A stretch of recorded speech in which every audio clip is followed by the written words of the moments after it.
ఈరోజు దగ్గర మీరు చూస్తే ధాన్యం సేకరిస్తున్నాం.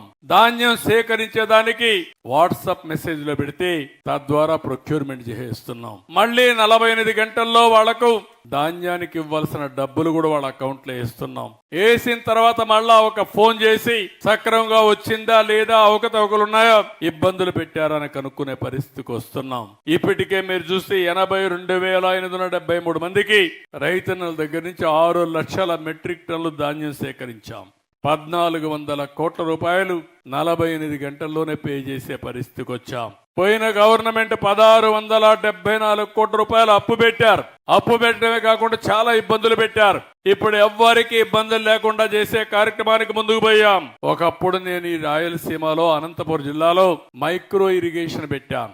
90% సబ్సిడీతో మీకందరికి కూడా డ్రిప్ ఇరిగేషన్ గాని స్ప్రింక్లర్ ఇరిగేషన్ గాని ఆ రోజు ఇచ్చాను. దానివల్ల పెద్ద ఎత్తున మనకు న్యాయం జరిగే పరిస్థితి వచ్చింది. ఈ రోజు మళ్ళీ 90%తో అనంతపూర్లో డ్రిప్ ఇరిగేషన్ ఇస్తాం మీ అందరికీ. అనంతపూర్ అంటే నాకు 10 ఎకరాలున్నా మీకు రేషన్ కార్డు ఇచ్చిన ఘనత తెలుగుదేశం పార్టీది. దానికి కారణం 10 ఎకరాలు ఉంది గాని దాంట్లో ఆదాయం లేదు. ఒకప్పుడు మీరు చూస్తే పంట వేస్తే చేతికి వచ్చేది కాదు. 10 సంవత్సరాలు వేరుశనగ వేస్తే 1 సంవత్సరం 2 సంవత్సరాలు వచ్చేది. 8 సంవత్సరాలు పంట కూడా పెట్టుబడి కూడా వచ్చేది కాదు. అందుకే ఆ రోజు నేను ఆలోచించి మొట్టమొదటిసారిగా దేశంలోనే ఇన్పుట్ సబ్సిడీ, పెట్టుబడి సబ్సిడీ ఇచ్చిన పార్టీ తెలుగుదేశం పార్టీ అని చెప్పి కూడా నేను మీకు తెలియజేస్తున్నా.